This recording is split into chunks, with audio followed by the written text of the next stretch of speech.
नमस्कार मित्रांनो, मी दीपक मोदी पार्श्वभूमी डिजिटलच्या पब्लिक सब जानना चाहती या कार्यक्रमामध्ये आपले हार्दिक स्वागत करतो। आजचा हा कार्यक्रम विशेष आहे कारण आपल्यासोबत आज जे व्यक्तिमत्व आहे त्यांना जालन्याचे खऱ्या रूपाचे विकास पुरुष अशा नावाने आपण संबोधू शकतो। स्वर्गीय माणकचंदजी बोथरा यांच्यानंतर ज्यांनी जालना शहराला विकासाची गती दिली असे ते व्यक्तिमत्व माणेगाव या छोट्याशा गावातून येऊन जालना शहराच्या राजकीय वर्तुळात स्वतःच्या नावाचे एक मोठे वादळ निर्माण करणारे असे व्यक्तिमत्व आज आपल्या सोबत आहे। माननीय भास्कररावजी साहेब आंबेकर, शिवसेनाचे उद्धव बाळासाहेब ठाकरे या गटाचे जालना जिल्हा प्रमुख। मामा, आपले स्वागत। नमस्कार मित्रांनो, आज ही जशी मुलाखत विशेष आहे तशी अनेक मुलाखत येणाऱ्या दिवसात होणार आहे। तर आपल्याला निवेदन की आजच पार्श्वभूमी डिजिटलच्या या चॅनलला सबस्क्राईब करा आणि जर हा इंटरव्ह्यू आवडला तर लाईक करा। मामा, तब्येत कशी आहे आपली? मागच्या दिवसात आपले एंजिओप्लास्ट झाले होते। हो, एकदम हनुमंताचा बजरंगबलीचा आशीर्वाद कृपा आहे, त्यामुळे मी एकदम ठणठणीत आहे। आम्ही बघत आहोत की या काळात आपले तेवढे जे राजकीय वातावरणामध्ये पार्टिसिपेशन कमी दिसतंय, याचं काय कारण? ही गोष्ट खरी आहे का आम्हाला असं वाटतंय? नाही, हे बघा, मी पार्टिसिपेशन राजकीय कारकिर्दीमध्ये माझ्या गावातल्या कुठल्याही ॲक्टिव्हिटीजमध्ये माझं पार्टिसिपेशन असतंच, परंतु आता सत्तेमध्ये नसल्या कारणानं किंवा आता मी नगराध्यक्ष असताना ज्या पद्धतीनं गावातल्या प्रत्येक इव्हेंटमध्ये असायचो, आज मी संघटनात्मक प्रमुख आहे, त्यामुळं साहजिकच आहे थोडा लोकांमध्ये जाण्याचा कुठल्या तरी कामाच्या निमित्तानंच योग होतो।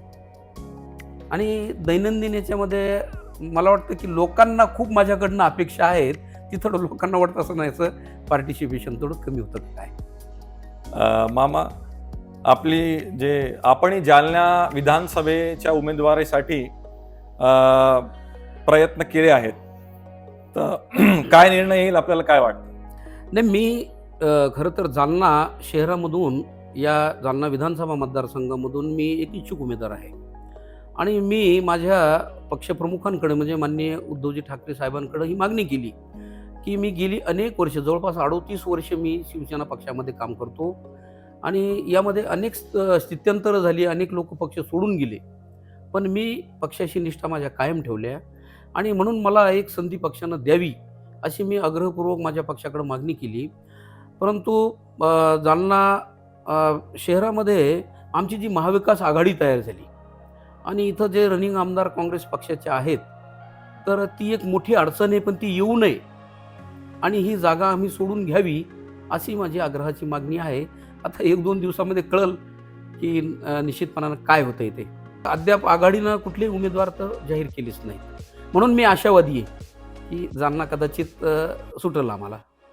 आणि मामा, सध्या जे महाराष्ट्रात राजकीय वर्तुळात जे खिचडी सुरू आहे त्याबद्दल आपलं काय म्हणणं आहे? नाही, खिचडी कशामुळं झाली? ही खिचडी यामुळं झाली की आज आपण जे बघितलं की पक्ष फोडणे आणि सत्ता हस्तगत करणे ही प्रवृत्ती वाढली आणि महाराष्ट्रामध्ये माननीय उद्धव ठाकरे साहेब हे राज्याचे मुख्यमंत्री होते, परंतु शिवसेना पक्ष फोडण्यात आला, त्यानंतर राष्ट्रवादी फोडण्यात आला आणि सत्तांतर करण्यात आलं। मग यामुळं झालं काय की शिवसेना एक जो अभेद्य पक्ष होता, आता शिवसेना उद्धव बाळासाहेब ठाकरे आणि शिवसेना एक शिंदे गट झाला। राष्ट्रवादीचे शरद पवारांची राष्ट्रवादी आणि दुसरी अजितदादांची राष्ट्रवादी, मग अनेक पक्ष झाल्यानंतर लोक संभ्रमित झाले आणि त्यामुळं हे खिचडीचं वातावरण झालं। पण हे खिचडीचं वातावरण ज्यांच्यामुळं झालं, ज्यांनी पक्ष फोडाफोडीचं काम केलं, तर मला वाटतं की त्यामुळंच राजकारणाचा स्तर खूप महाराष्ट्रामध्ये खाली आला। आपल्या याच उत्तरामध्ये पुढचा प्रश्न आहे की शिवसेनाचे 2 गट झालेले आहे, एक उद्धव बाळासाहेब ठाकरे गट आणि दुसरं शिंदे गट। जेव्हा हे 2 गट झाले तर आपण जे ज्या गटामध्ये आत्ता आहात त्या गटामध्ये राहण्याचे जे आपले निर्णय होतं त्याचा बेस काय होतं? बेस खरं तर आम्ही जेव्हा मी महाविद्यालयीन जीवनामध्ये शिक्षण घेत होतो, तेव्हा बाळासाहेब ठाकरे या व्यक्तिमत्वाची भुरळ पडली मला आणि साहजिकच मी महाविद्यालयीन जीवनामध्ये शिवसेना पक्षामध्ये जॉईन झालो आणि तेव्हापासून मी आजपर्यंत ज्या पक्षामध्ये काम केलं, ही काही पहिली वेळ नव्हती. खरं तर अशा अनेक संध्या आल्या होत्या, की मी जर पक्षांतर केलं असतं, दुसऱ्या पक्षामध्ये गेलो असतो. मला अनेक पक्षांचा आग्रह होता, की आम्ही तुम्हाला विधानसभेची उमेदवारी देतो, पण तुम्ही आमच्या पक्षामध्ये या. पण निष्ठेला एक महत्त्व असतं. तुम्ही सर्व काही सत्ता मिळेल यासाठी जर करत बसले, तर मग मला असं वाटतं, की राजकारणामधली नीती ही पूर्णतः संपेल आणि जर राजकारणातली नीती आम्ही जर सोडली, तर त्याचे काय परिणाम होत असतात हे आज राज्यातली जनता बघते आणि म्हणून मी नीतीसाठी, विचारांसाठी पक्ष सोडला नाही. आणि या प्रश्नावर हे जे उत्तर आपण दिले यावर पुढचा प्रश्न आधारित झालेला आहे की आता जालन्यामध्ये येऊ आपण. शिवसेनामध्ये जालन्यात 2 नाव, अर्जुनरावजी खोतकर आणि आपलं नाव आहे आणि आपल्याला जय विरूची जोडी या नावाने सर्व असं ओळखतात. तर आता हे 2 गटात 2 नेते गेलेले आहेत. आपले खोतकर साहेब जे आहे ते आता शिंदे गटामध्ये आहे आणि आपण जे आहे ते ठाकरे गटामध्ये आहे. ही जी जय विरूची जी मैत्री आहे ती सध्याला त्याची काय परिस्थिती आहे? खरं तर ही मैत्री काही एका दिवसात निर्माण झालेली नव्हती. आम्ही महाविद्यालयीन जीवनामध्ये शिकत असताना मी विद्यार्थी संसदेचं 5 वर्ष पॅनल आणलं माझ्या नेतृत्वामध्ये. मी पहिल्या वर्षी विद्यार्थी संसदेचा अध्यक्ष झालो. दुसऱ्या वर्षी मी अर्जुन खोतकरांना केलं आणि तेव्हापासूनची आमची मैत्री होती. मग आम्ही शिवसेनेमध्ये सोबत काम केलं. अर्जुनराव आमदार झाले, मी नगराध्यक्ष झालो. तेव्हापासून आम्ही अगदी एका नाण्याच्या 2 बाजू असाव्यात अशा पद्धतीनं काम केलं. पण आता अर्जुनरावांना जावं लागलं आणि ते का जावं लागलं आपल्याला माहिती आहे, की त्यांच्या पाठीमागं जे अनेक चौकशा लागल्या, ईडी आली त्यांच्या मागं आणि मग या सगळ्या गोष्टी ते त्यांनीच सांगितलं, मी नाही. ते त्यांनी अगदी मुलाखतीमध्ये सांगितलं, की माझी जायची इच्छा नाही. मी तर त्यांना खूप म्हटलं होतं, तुम्ही मूळ शिवसेना सोडू नका आणि दुसऱ्या पक्षामध्ये जाऊ नका, कारण की बाळासाहेबांनी तुम्हाला खूप काही दिलंय आणि तुमची सुद्धा निष्ठा या पक्षावर कशाला जाता. पण शेवटी परिस्थिती अशी निर्माण झाली की त्यांना दुसऱ्या गटामध्ये जावं लागलं आणि मी मूळ ज्या पक्षामध्ये आहे तिथंच मी थांबलो. पण असं जरी झालं, आमचे वैचारिक मतभेद झाले असतील, पण आमच्यामध्ये असे वैमनस्य कधी निर्माण झालेलं नाही. आजही मैत्रीपूर्ण आमचे संबंध आहेत आणि पण याचा अर्थ असा नाही मैत्रीपूर्ण संबंध मी माझ्या पक्षाचंच काम करणार आणि त्यांचा पक्ष तो त्यांनी सांभाळायचा आहे. आणि आता जेव्हा अर्जुनरावांनी हा निर्णय घेतल्यानंतर जेव्हा त्यांनी शिंदे गटामध्ये प्रवेश केला, तेव्हा कधी आपल्याला असं वाटलं नाही की आपणही त्या गटात जावं म्हणून? असं नाही, शिंदे गटामध्ये जावं हे मला वाटलं का नाही, की मी तुम्हाला सांगितलं की ठाकरे घराण्याची आणि या विचाराची माझ्या निष्ठा होत्या. मला अगदी स्वतः एकनाथ शिंदे साहेबांनी सुद्धा खूप आग्रह केला होता आणि मला अनेक प्रलोभनही आले होते. मी त्यांना हेच सांगितलं की मला तुमच्या अगोदर भारतीय जनता पार्टीनं सुद्धा ऑफर ही विधानसभेची दिली होती, पण मी पक्ष सोडला नाही. आणि माझं स्पष्ट मत आहे की आपण एखाद्या पक्षाला विचारांमुळे जेव्हा पक्षाला जवळ करतो, तर पक्ष आज एका पक्षामध्ये, उद्या दुसऱ्या पक्षामध्ये आणि आपल्याला काहीतरी प्राप्त होतंय, काहीतरी मिळावं म्हणून पक्षांतर करणं हे माझ्या मनाला पटत नाही. आणि म्हणून मला निश्चितपणानं माझा अर्जुनरावांशी जो काही सलोख्याचा संबंध होता ते गेले, याचं दुःख आहे, पण मी ज्या पक्षामध्ये आहे तिथं समाधानी आहे. आणि शिवसेना म्हणजे बाळासाहेब ठाकरे म्हणजे शिवसेना. आणि शिवसेनाचं जे आधीपासून एक स्पष्ट भूमिका आहे ते काँग्रेसच्या विरुद्ध होती आणि आत्ता जे डेव्हलपमेंट झाले पॉलिटिकल एन्व्हायरमेंटमध्ये, त्यामध्ये उबाटा जे आहे त्यांनी काँग्रेससोबत आघाडी केलेली आहे. तर ते आपल्याला मान्य आहे का आणि आपण कसे बघतात? बरं, आता माझा एक प्रश्न आहे की कोणता पक्ष सध्या आपला मूळ विचार धरून आहे? कुठलाच पक्ष नाही. आज जर भारतीय जनता पार्टीमध्ये जर तुम्ही बघितलं तर मूळ भारतीय जनता पार्टीचे जे लोक आहेत ते बाजूला आहेत आणि तिथं कोण आहेत? लाड, नारायण राणे अशी अनेक नावं आता ज्या बाईंना आता MLC केलं, ज्या आमच्या भगिनींना, चित्रा वाघ, अहो तिथं ते भंडारी, केशव उपाध्ये, हे सर्व पक्षांची अवस्था ही एका विशिष्ट परिस्थितीमध्ये झाली. आणि म्हणून उद्धव साहेबांना हा निर्णय का करावा लागला, याच्यामध्ये याचं उत्तर आपण शोधलं पाहिजे. कारण की बाळासाहेबांचं हिंदुत्व या देशामध्ये, या देशातल्या कानाकोपऱ्यामधल्या सामान्य माणसांना सुद्धा बाळासाहेबांचं हिंदुत्वामुळं आकर्षण होतं. आणि म्हणून बाळासाहेबांनी भारतीय जनता पार्टीची, आपल्या विचाराची पार्टी, आपल्या मिळत्या जुळत्या त्यांच्याबरोबर 25 वर्षी युती ठेवली. आणि बाळासाहेबांनीच खरं तर महाराष्ट्रामध्ये भारतीय जनता पार्टीला खूप म्हणजे मोठं केलं. पण नंतरच्या काळामध्ये थोडं उद्धव साहेबांच्या संदर्भामध्ये भारतीय जनता पार्टीकडनं जी वागणूक मिळाली, मग उद्धव साहेबांचा नाविलाज झाला आणि त्यांना काँग्रेस पक्षाबरोबर युती करावी लागली. आणि त्यानंतर म्हणजे ही आघाडी जी युती झालेली होती, त्यानंतर आत्ता सध्या लोकसभेचे इलेक्शन झाले, तर जे रिझल्ट आलेले आहे, जनतेने जो कौल दिलेला आहे, त्याबद्दल आपल्याला काय वाटतं? जनतेनं कौल का दिला? जनतेनं आज 31 जागा ह्या महाविकास आघाडीच्या निवडून आल्या. भारतीय जनता पार्टी 9 जागावर येऊन थांबली, ज्या भारतीय जनता पार्टीचे 22-23 खासदार होते. तर हे कशामुळं झालं? भारतीय जनता पार्टीने खरं तर, भारतीय जनता पार्टी जी अटल बिहारींच्या काळातली होती, जी अडवाणींच्या काळामधली होती, की ते आपल्या मित्रपक्षांना सोबत घेऊन चालायचे. दुर्दैवानं नवीन भारतीय जनता पार्टीच्या नेतृत्वाने आपले जे मित्र, ज्यांच्या सपोर्टवर आपण मोठे झालो, त्यांना संपवण्याचं काम केलं. आणि त्यामुळं काय झालं, हे लोकांना आवडत नाही. आज आमच्या देशामधला मतदार असा आहे की त्यांना काही गोष्टी राजकारणामध्ये एक लक्षात घ्या की आणीबाणी आली देशामध्ये, लोकांना खूप राग आला काँग्रेस पक्षाचा. लोकांनी काय केलं, इंदिरा गांधीचं सरकार पाडलं आणि जनता पार्टी, जी अनेक पक्षांची मिळून एक पार्टी तयार झाली, त्या जनता पार्टीला सत्ता दिली. मग आता त्यांनी सत्ता चांगल्या पद्धतीनं राबून लोकांचे कामं करणं सोडून इंदिरा गांधीला अटक केली. लोकांना नाही आवडलं. लोक काय म्हणाले की बाबा ती वाईट होती, आम्ही बाजूला केलं, तिला बाजूला केलं ना आम्ही बाईंना. मग आता तुमच्या हातात सत्ता सूड घेण्यासाठी नाही दिली, आम्ही आमचे कामं करण्यासाठी दिली. आणि म्हणून लोकांनी पुन्हा इंदिरा गांधीला निवडून दिलं. तसंच आज होतंय की जर काँग्रेस चुकत असेल तर मोदी साहेबांना निवडून दिलंय, पण मोदी साहेबांनी याला उचल जेलमध्ये टाक, त्याला उचल, त्याच्या मागे ईडी लाव, हे राजकारण लोकांना पटलं नाही. आणि म्हणून लोकसभेला भारतीय जनता पार्टीला खूप कमी मतं मिळाली. आपण जे आता आपण प्रश्न जे विचारले आणि जे उत्तर भेटले, ते आपण सध्याचे जे वातावरण आहे त्याबद्दल आपण बोललो. आजचा जो वातावरण बनलेला आहे तो आजचा नाही आहे, त्याला खूप इतिहास आहे.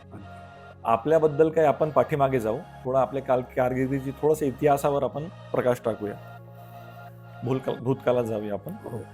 जनतेच्या माध्यमातून निवडून येणारे डायरेक्ट इलेक्ट, माझ्या आठवणीत आपण पहिले असे जालना नगर परिषदेचे, जालना शहराचे नगर अध्यक्ष निवडून आलेले आहे, ज्यांनी जनतेने डायरेक्ट आपल्याला निवडून प्रत्यक्ष मतदान केलेलं होतं. ते पहिलं, मला असं वाटतं की ते एक्सपेरिमेंटल जे पहिलं झालं होतं ना, ती लोकांनी आपली पसंती दाखवली होती. तर ते जे निवडून आल्यावर आपल्याला ते कसं वाटलं होतं आणि आपल्याला म्हणजे काय त्याची जे विश्वास टाकला होता त्याला कसं भरून काढायचं, ते आपले काय वाटत होते तेव्हा आपल्याला? हा नक्कीच. हे बघा, एक लक्षात घ्या की आपल्या जालना शहरामध्ये विधानसभेला 99ला अर्जुन खोतकरांना याच लोकांनी पराभूत केलं आणि अगदी नवख्या कैलास गोरंट्याला निवडून दिलं. आणि 2च वर्षांनी निवडणुका झाल्या प्रत्यक्ष मतदान पद्धतीनं नगराध्यक्ष निवडण्याच्या. त्याच लोकांनी मला नगराध्यक्ष केलं. म्हणजे याचा अर्थ काय झाला की आमच्या पक्षाच्या विरोधामध्ये लोक नव्हते, जन्मत गेलेलं नव्हतं, पण माझ्यावर मात्र विश्वास होता, पक्षावर विश्वास होता आणि लोकांनी मला संधी दिली.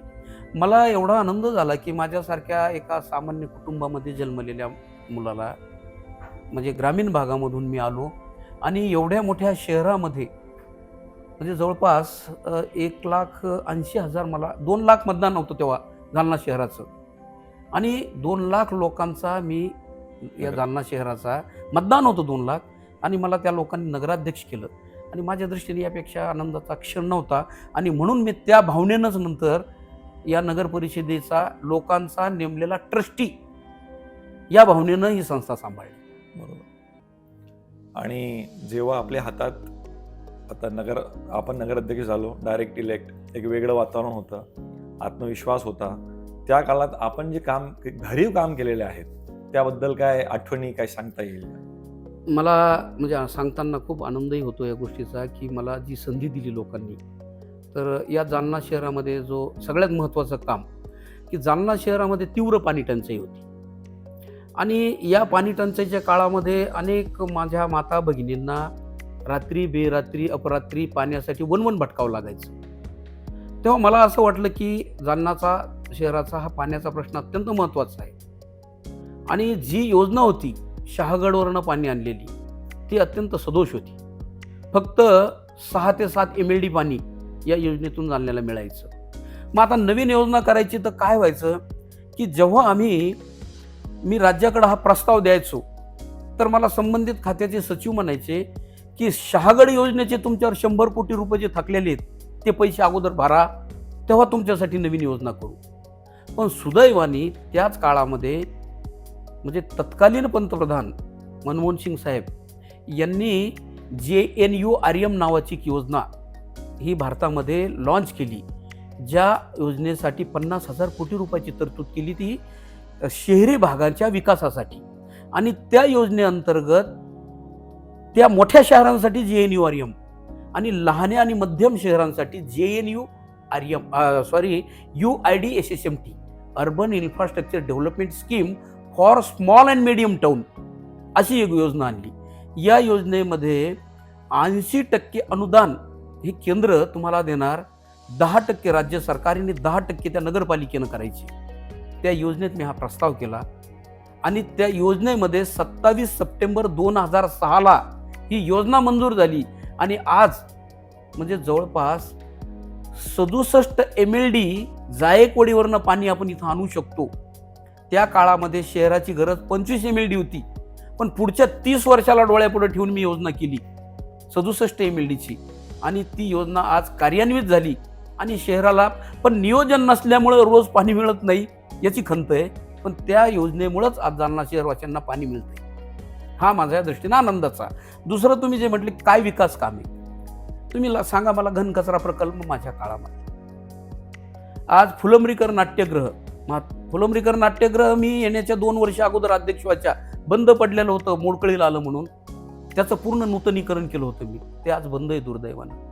आज छत्रपती संभाजी उद्यानमध्ये मी संगीत कारंजे, लहान मुलांसाठी ट्रेन, स्वातंत्र्यवीर सावरकर जलतरण तलाव असेल आणि एक आकर्षक असं छत्रपती संभाजी उद्यानाचं प्रवेशद्वार असेल, अनेक रस्ते, गोल्डन जुबली समोरचा रस्ता असेल, हा राजमहल थिएटरकडचा रस्ता असेल, तर आपल्या सिव्हिल हॉस्पिटलकडं असे नवे रस्ते, तेच रस्ते त्याचं डांबरीकरण नाही की त्या रस्त्याच्या निर्मितीनंतर शहरातल्या रहदारीचा प्रश्न सुटेल असे. त्यानंतर अनेक विकासाची कामं, भारतरत्न बाबासाहेब आंबेडकर सभागृह असेल, मी असे अनेक विकासाची कामं त्या 5 वर्षामध्ये केली. तर हे कशामुळं? हे फक्त लोकांनी मला संधी दिल्यामुळं. आणि म्हणून मला वाटतं की संधीचं सोनं करता आलं पाहिजे. ते 5 वर्षामध्ये मी केलं याचं मला निश्चितपणानं समाधान आहे. आपण जे एवढं भरीव काम केलं होतं या कामाची पावती म्हणून 2005 वर्षी आपली स्वीकृत सदस्य म्हणून निवड झाली होती का? हो, झाली होती. नाही, मी 2006ला माझा कार्यकाल संपल्यानंतर मी नगर परिषदेची निवडणूक लढलो आणि मी निवडून आलो वार्डामध्ये. मी 11ला स्वीकृत सदस्य झालो. मी नगराध्यक्षपद गेल्यानंतर नगरसेवक हे निवडून आलो होतो मी पुन्हा 5 वर्ष. त्या काळामध्ये मला अपेक्षित होतं की मला पुन्हा संधी द्यायला पाहिजे, कारण की महिला राखीव जरी असलं तर मला उपाध्यक्ष करून नगरपालिकेचे सूत्र माझ्याकडे जर ठेवले असते तर मी जो विकासाचा रथ सुरू केला होता तो खंडित पडला नसता आणि पुन्हा अनेक विकासाची कामं मला, पण दुर्दैवाने मला ती संधी दिली नाही.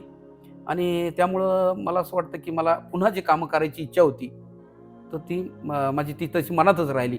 महात्मा फुले मार्केटचा जो विषय आहे, महात्मा फुले मार्केटचा मी पूर्ण प्रस्ताव तयार केला. 1 रुपया खर्च न करता BOTवर याचं निविदा सुद्धा प्रक्रिया मी पूर्ण केल्या होत्या. यामध्ये 40,000 स्क्वेअर फूटची पार्किंग होती खाली अंडरग्राऊंड, 4 मजली इमारत त्याला 3 कॅप्सूल लिफ्ट आणि जे आहेत त्यांनाच दुकानं द्यायचे, वरच्या दुकानांचा लिलाव करायचा. आज नगर परिषदेला वार्षिक फक्त 3.5 लाख रुपये येतंय भाडं. हे मी पूर्ण हा प्रकल्प झाला असता तर 70 लाख रुपये वर्षाला मिळणार होते आणि नगर परिषदेचा 1 रुपया खर्च न करता बीओटी तत्वावर. मी हे सुद्धा जुन्या जालन्यातलं आंबेडकर सभागृहांची टाऊन हॉलची इमारत आहे, बीओटी तत्वावर 1 रुपया खर्च केला नाही. स्वातंत्र्यवीर सावरकर जलतरण तलाव 1 रुपया खर्च केला नाही, बीओटीवर बांधलं. दुर्दैवाने याच्यातले अनेक प्रकल्प बंद आहेत. तर मला असं वाटतं की या प्रकल्पाकडं जे राज्यकर्ते आहेत सध्याचे त्यांनी लक्ष देणं गरजेचं आहे. एवढा अभ्यासू व्यक्तिमत्व, एवढा अभ्यासू कार्यकर्ता, त्यांनी फक्त सांगितलं नाही, रिझल्ट आणून दाखवले. नगराध्यक्ष आणि पुढच्या काळात 2009 या साली म्हणजे जे विधानसभेची तिकीट आपल्याला भेटली होती का?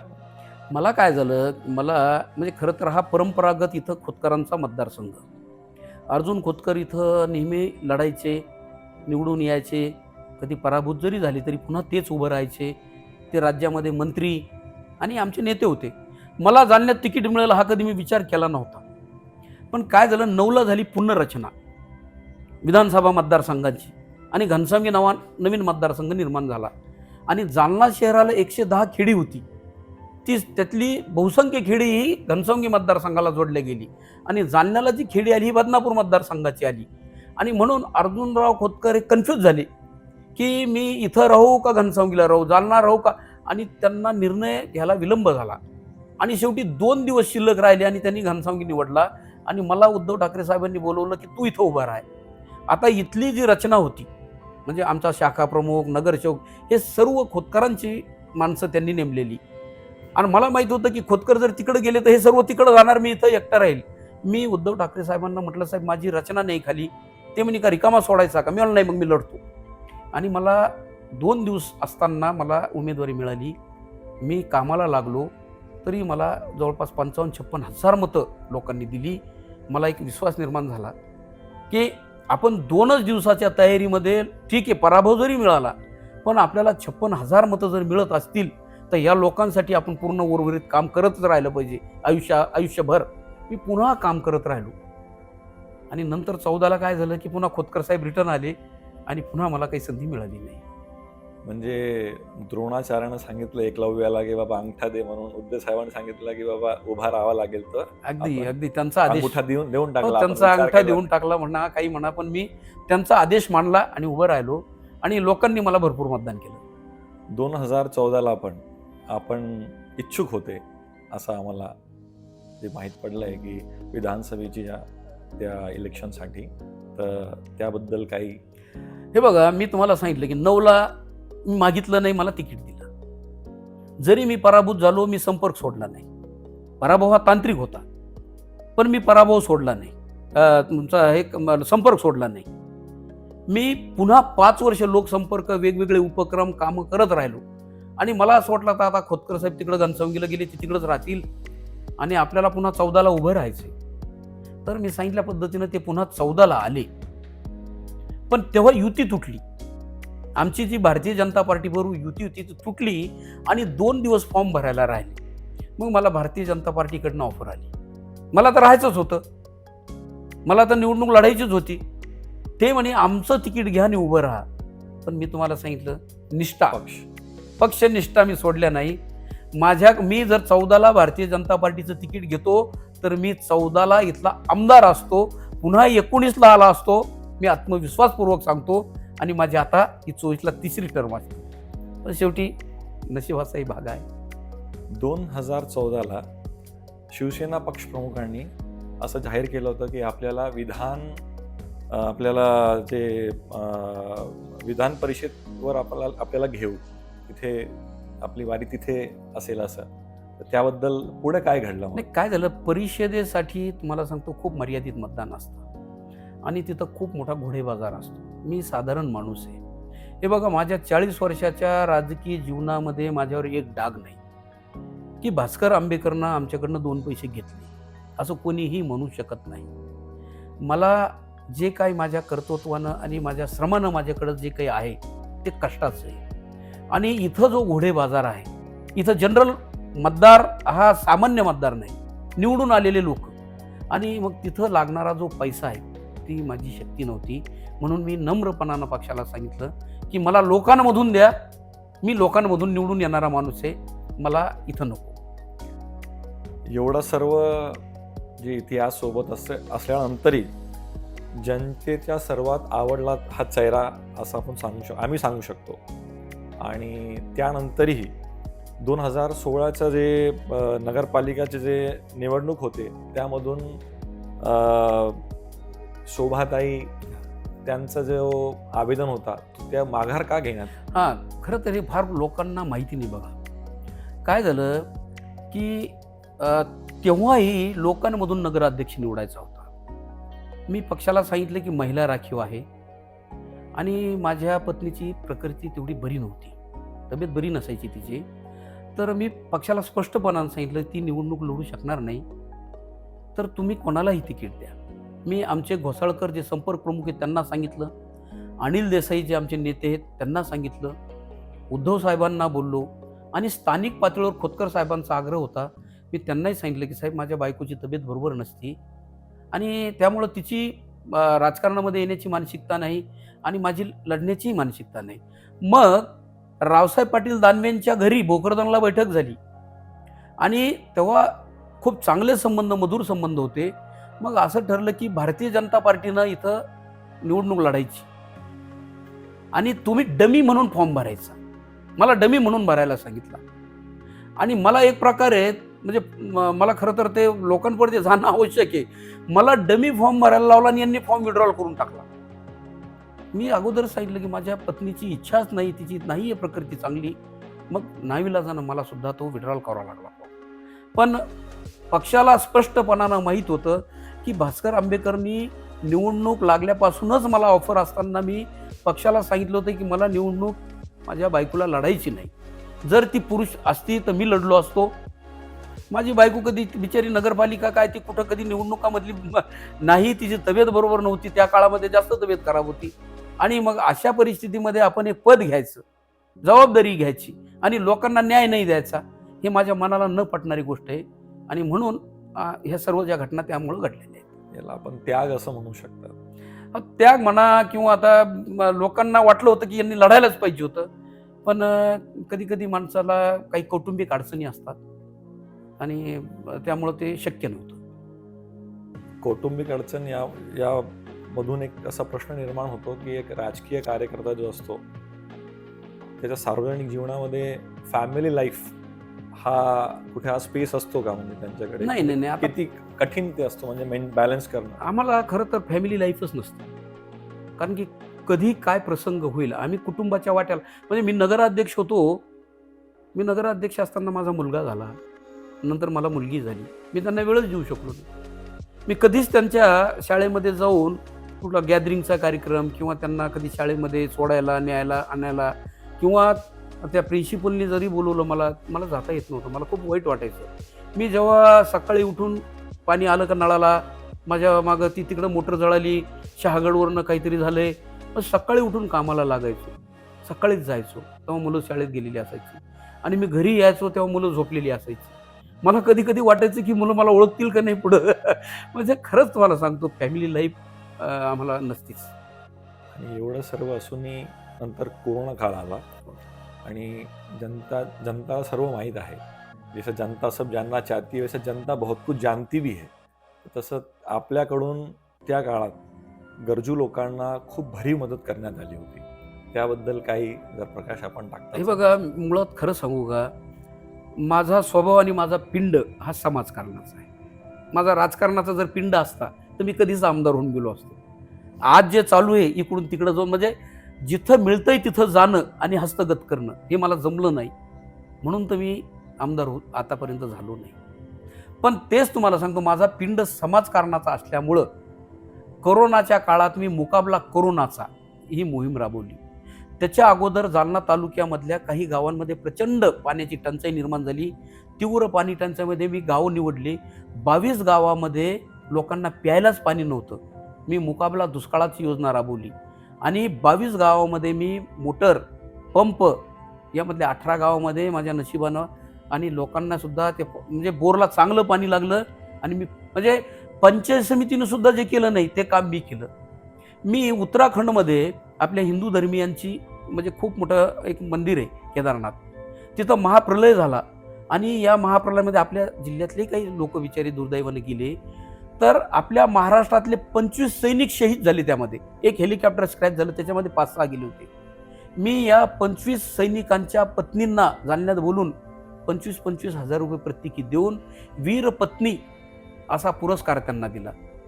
मी कोरोनाच्या काळामध्ये ज्या महिला ज्यांचा पती तरुण होता आणि वारलाय आणि आता ती तरुण मुलगी आहे जी विधवा झाली आणि घरामध्ये लहान लहान मुलं आहे आणि आता शेतात पेरू काय असा प्रश्न होता, अशा 100 महिलांना 10,000 रुपयाची मदत केली. मी त्यांना 2,000 रुपयाचे बियाणं दिलं आणि 8,000 रुपये खत आणि मशागतीसाठी दिले. मी अशा वेगवेगळे उपक्रम सातत्यानं राबवतो. आणि म्हणून कोरोनाच्या काळामध्ये जे MIDC मधले वेगवेगळ्या प्रांतामधले लोक पायी जायचे आणि ज्यांना अगदी जेवायला मिळत नव्हतं, मी एक अन्नछत्र काढलं होतं. करोना योद्धांचा खरं तर पहिला सत्कार मी केला करोना योद्धांचा. नंतर तो शब्द इथं रूढ झाला करोना योद्धा आणि नंतर अनेकांनी हा उपक्रम राबवला. पण मला सारखं वाटतं राजकारण म्हणजे काय. जे बाळासाहेब सांगायचे तुम्ही 20% राजकारण 80% समाजकारण करा. अहो मी किती रक्तदान शिबिरे घेतली, किती लोक उपयोगी उपक्रम राबवले. आणि मला असं वाटतं की राजकारणात येणं आणि खुर्ची हस्तगत करणं याला राजकारण म्हणायचं नाही. राजकारणात येऊन समाजकारण, लोकांच्या अडचणी समजून घ्यायच्या, लोकांच्या पाठीमागं उभं राहून त्यांना आधार द्यायचं काम करायचं, याला राजकारण म्हणायचं. आणि मी माझ्या आयुष्यामध्ये हेच राजकारण केलं. अगदी धार्मिक गोष्टीमध्ये मी 7 वर्ष कीर्तन महोत्सव घेतला की मुलांवर धार्मिक संस्कार झाले पाहिजे. मी ढोक महाराजांची रामकथा घेतली, ज्या कथेला 50-50 हजार लोक आले. मी अशा पद्धतीने मी गणेश फेस्टिवलचा अध्यक्ष होतो. म्हणजे या माध्यमातून सुद्धा एक प्रकारे मुलांना संस्कार देण्याचं काम मी राजकारणाच्या माध्यमातूनच केलं. तर म्हणून माझं मूळ पिंड हा समाजकारण असल्या कारणानं कोविडच्या काळामध्ये जेव्हा लोक बाहेर यायला घाबरत होते तेव्हा सगळ्यात अगोदर भास्कर आंबेकर घराबाहेर पडले आणि त्यांनी कोविड काळामध्ये लोकांना मदत करायचं काम केलं. भास्कर आंबेकर ये बहुत अच्छा आदमी है, हे आम्ही खूप वेळा ऐकतो. का आता जर हा इंटरव्ह्यू ठरला नसता तर त्याची एक बाजू आम्हाला माहीत पडली नसती असं मला वाटतंय.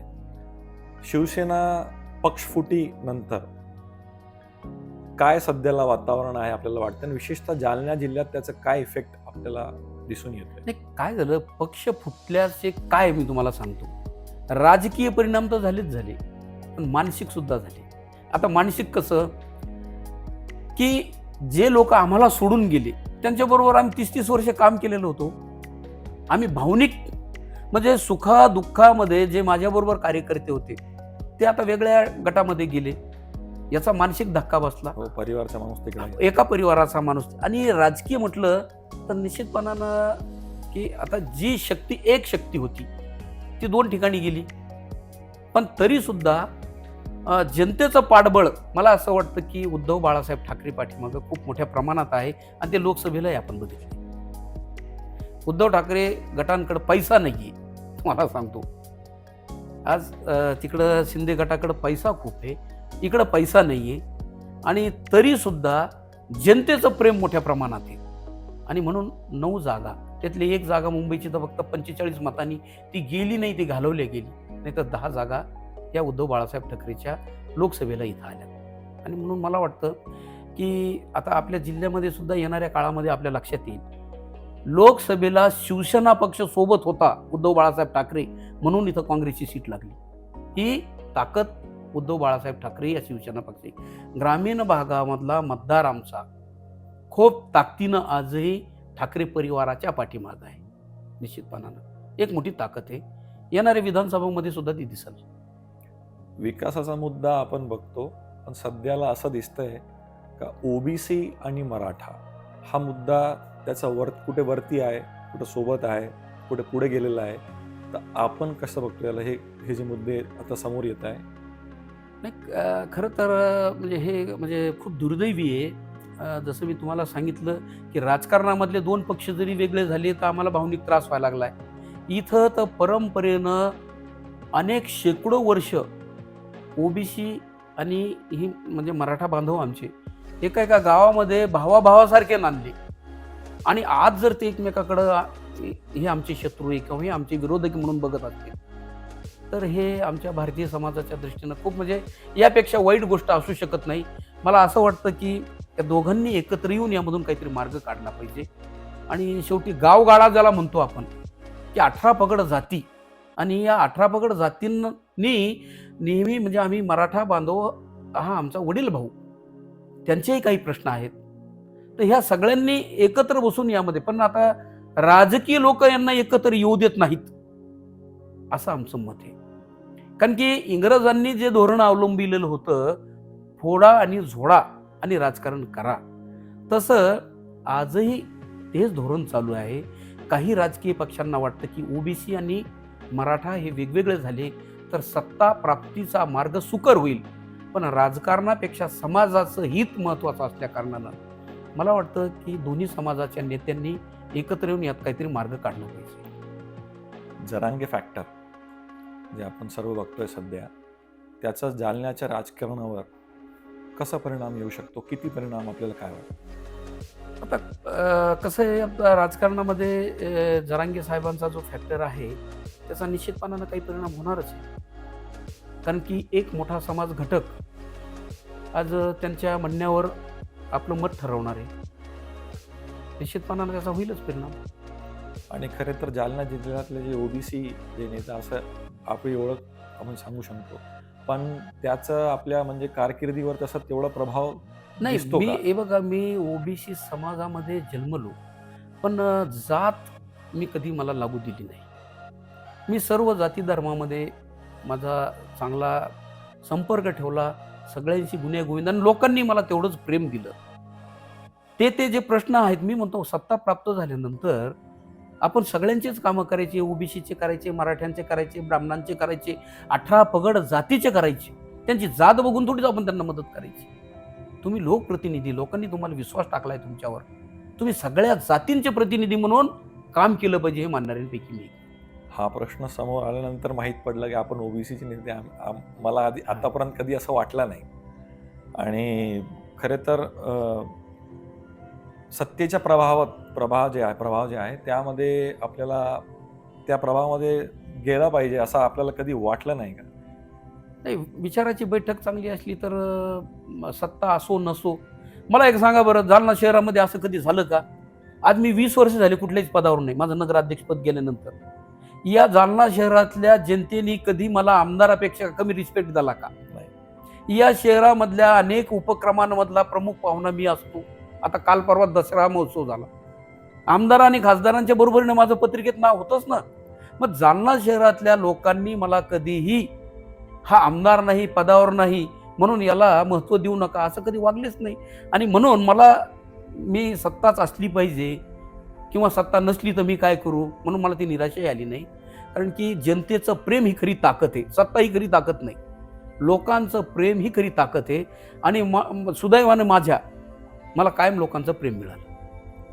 आपण या इंटरव्ह्यूच्या सुरुवातीला सांगितलं की आपल्यावर हिंदू हृदय सम्राट बाळासाहेब ठाकरे यांच्या विचाराचा खूप प्रभाव होता. तर त्यांचा विचार धरून सध्याच्या परिस्थितीमध्ये राजकीय वर्तुळात काम करणं शक्य आहे का? हे बघा बऱ्याचदा खूप लोकांमध्ये काय गैरसमज आहे. बाळासाहेबांची भूमिका हिंदुत्व म्हणजे राष्ट्रीयत्व हीच होती.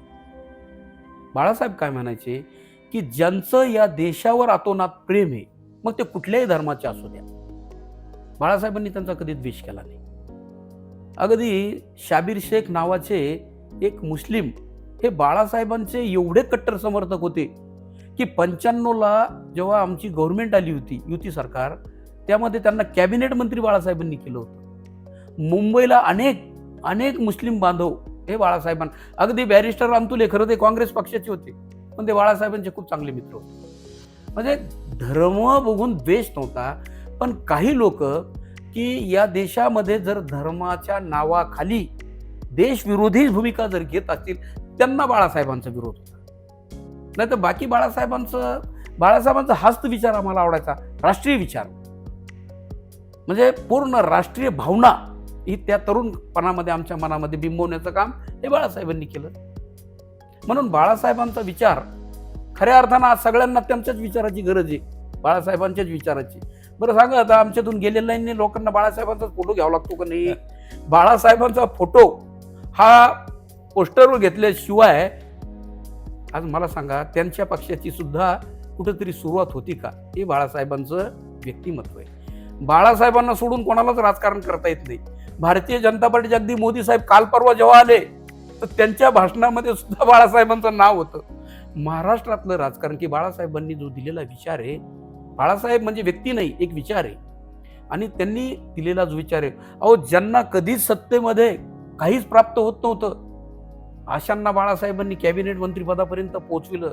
सामान्य माणसांना, फाटक्या लोकांना, जर खऱ्या अर्थाने तर प्रस्थापितांची सत्ता होती, या प्रस्थापितांना धक्का देऊन सामान्य माणसांना सत्तेत आणण्याचं काम जर या महाराष्ट्रामध्ये कोणी केलं असेल ते बाळासाहेबांनी केलं. ठीक आहे, दुर्दैवाने आता त्यामधल्या प्राप्त झालेल्या लोकांनी बाळासाहेबांच्याच मुलाला सत्तेमधून खाली खेचलं. याचं आम्हाला खूप मोठं दुःख आणि खंत आहे आमच्या शिवसैनिकांना. पण काळ निघून जाईल, पण बाळासाहेबांचा विचार कधी संपणार नाही. सामान्यांची पार्टी शिवसेना असं आम्ही हो, अगदी ओळखतो की बाबा ते तला ते वरतीपासून जेवढे जे कार्यकर्ते आहेत त्यांना ते घरासारखं ते शिवसेनामधलं अशी परंपरा आणि त्याचा पॅटर्न आहे ते आम्ही ऐकलेलं आहे. तर तुम्हाला मी सांगतो, बाळासाहेब कुठल्याही सत्तेविना एक जादुई व्यक्तिमत्व होतं. म्हणजे मी स्वतः सांगतो, मी गजानन कीर्तीकर साहेब आमचे संपर्क नेते होते आणि युती सरकार होतं. आता लोकांना सत्तेचं खूप आकर्षण असतं आणि त्यांच्या घरी आम्ही लग्न कार्यक्रमाला गेलो. मुंबईला खूप मोठ्या स्टेडियमवर खूप म्हणजे लाख लोक असतील. आणि जसे मनोहर जोशी साहेब आले, त्या काळात ते मुख्यमंत्री होते, तर सर्व लोकांमध्ये त्या मुख्यमंत्री पदाचं आकर्षण असल्या कारणानं जोशी सर आले. एक 10 मिनिटांनी बाळासाहेब आले तर जोशी सर 0 झाले. हे व्यक्तिमत्व होतं की राज्याचा मुख्यमंत्री असो की देशाचा पंतप्रधान असो, बाळासाहेबांच्या व्यक्तिमत्वापुढं लोकांच्या मध्ये ते शून्य असायचे, त्यांना कम्पेअर करू शकतो. नव्हते. हे तर झाले आपले प्रश्न उत्तर. एक रॅपिड फायर राऊंड घेऊ आपण. रॅपिड फायर एका शब्दात आपल्याला उत्तर द्यायचं आहे आणि विचार करण्यासाठी जास्त आपल्याकडे वेळ नसेल. उद्धव ठाकरे की एकनाथ शिंदे? उद्धव ठाकरे. देवेंद्र फडणवीस की शरद पवार? शरद पवार. अर्जुन खोतकर की कैलाश गोरंट्याल? नाही, आता हा पक्षाचं उत्तर म्हणजे अर्थातच आता मी महाविकास आघाडीत आहे तर कैलाश, मित्र म्हणून अर्जुन खोतकर, पण राजकारण म्हणून गोरंट्याल. जालना पालिकेवर कोणाचाच वचक राहिलेला नाही, निव्वळ जालन्याची बकाल अवस्था झाली आहे, यासाठी काय ठोस पावले उचलण्यात यावी असे आपल्याला वाटतं? तुम्ही पैसे घेऊन अधिकारी आणणं कमी करा. सत्ताधाऱ्यांनी चांगले अधिकारी आणा. निश्चितपणानं या गावाला काहीतरी बदल झाल्याशिवाय आपल्याला दिसणार नाही. आजही आपण खोतकर साहेबांच्या संपर्कात आहात का? तसे संपर्क नाही, म्हणजे मैत्रीवाला संपर्क बोलणे होतं की आपलं? नाही, आता गावामध्ये वेगवेगळ्या कार्यक्रमाच्या निमित्तानं मी गोरंट्याल, खोतकर, दानवे अनेकदा एकाच व्यासपीठावर, काल परवाच ब्राह्मण समाजाचा कार्यक्रम झाला, त्या कार्यक्रमाला मी होतो, खोतकर होते, गोरंट्याल होते. हे बघा, वैचारिक मतभेद आमच्यामध्ये वैमनस्य नाही. कैलाश सेठ गोरंट्याल जसं आपण त्यांना उच्चारतो, त्याबद्दल तुमचे मत काय आणि कसं वाटतं त्यांच्यासोबत काम करायला? आता जशी ते आपली आघाडी आहे, कैलास आणि मी, हे बघा, मी अर्जुन खोतकर साहेब आणि कैलास गोरंट्याल साहेब आम्ही सर्व कॉलेजचे मित्र आहेत. आम्ही सोबतच कॉलेजमध्ये होतो. खरं तर मी या दोघांना सिनियर होतो मी. आणि माझ्या दुर्दैवाने मी थोडा मागं राहिलो, मी दुसऱ्या फळीत आलो आणि दोघांना संध्या मिळाले, हे पुढे गेले. पण एकमेकांचा स्वभाव, विचार हा त्या काळापासूनच आम्हाला माहिती आहे.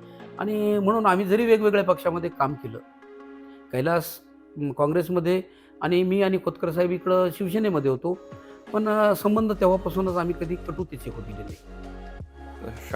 कॉलेजमधल्या होमवर्कमध्ये असं ठरवलं होतं का जे ट्रँगल आहे, त्रिकोण आहे, सत्याचं त्रिकोण, ते आपल्या तिघामध्ये राहिलं पाहिजे, असं काय? या त्रिकोणामधल्या 2च कोणांना सातत्यानं सत्ता मिळाली ना, तिसरा कोण पुढे यायला थोडा मला वाटतं बराच विलंब झालेला आहे. भविष्यात पक्षाकडून महापौर, विधानसभेवर किंवा कृषी उत्पन्न बाजार समितीवर सभापती म्हणून संधी जर मिळेल, अशा आशावाद वाटते का आपल्याला? निश्चितपणानं राजकारणामध्ये आशावादी असणं आवश्यक आहे. तुम्ही आशावादी नसले की तुम्ही निष्क्रिय व्हाल आणि आशावाद तुमच्यामध्ये सक्रियता कायम ठेवत असतो. म्हणून आशावाद हा कायम आहे. पुढे इलेक्शन आहे. निवडणुकीमध्ये जे उमेदवार असतील, आपण येऊ शकतो, कोणी जे कोणी येऊ शकते, त्यांना काय, आपल्याला काय सांगण्याची काय इच्छा आहे की बाबा कोणत्या मुद्द्यावर काय रीत्याने त्यांनी ते इलेक्शन लढलं पाहिजे? नाही, मला काय वाटतं की निवडणुकांमधला मुद्दा शेवटी सामान्य माणसांनाच तुम्ही डोळ्यापुढे ठेवून तो केंद्रबिंदू असूनच ठरवला पाहिजे की लोकांच्या काय अडचणी, लोकांच्या काय समस्या, लोकांना काय मानसिक त्रास होतोय आणि जिथं मला निवडून दिलं, ज्या लोकांनी माझ्यावर विश्वास टाकलाय, मी त्यांच्यासाठी काय करतोय. ह्या 2-3 गोष्टी जर कुठल्याही लोकप्रतिनिधींनी मनात ठेवल्या तर मला वाटतं की लोकही त्याला धन्यवाद दिल्याशिवाय राहणार नाही. आणि म्हणून लोक समस्या, लोकांचे प्रश्न, लोकांच्या अडचणी या बाबीवर लक्ष केंद्रित केलं पाहिजे. एक लास्ट प्रश्न आपल्याला विचारतो. 2009 साली जे विधानसभेचे उमेदवार होते, ज्यांच्या समोर आपण उभे होते, आज असा काळ, म्हणजे असा हे जे टाईम आहे, त्यांच्या सोबत त्या आघाडीमध्ये त्यांच्यासाठी प्रचार करण्याची वेळ येऊ शकते असं समोर जे दिसतंय. तर कसं राहणार हा अनुभव, कसा राहणार? तर आता आणि खोतकर साहेबांची मैत्री त्यासोबत, तर आता कसं हे जे चक्रव्यूह आहे, यालाच राजकारण म्हणतात.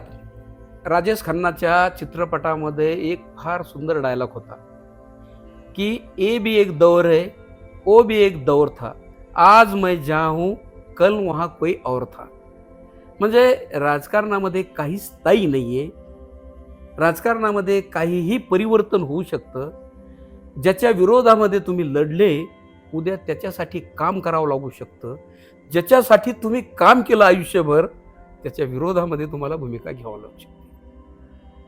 पार्श्वभूमीच्या डिजिटल पब्लिक सब जानना चाहती है या मुलाखतीच्या कार्यक्रमामध्ये एक थोडासा जे शॉर्ट टायमिंगमध्ये आपण जे आम्हाला टाईम अवेलेबल करून दिलं, आपला समय आम्हाला, वेळ आपल्याला दिलं, त्यासाठी आपलं खूप खूप धन्यवाद.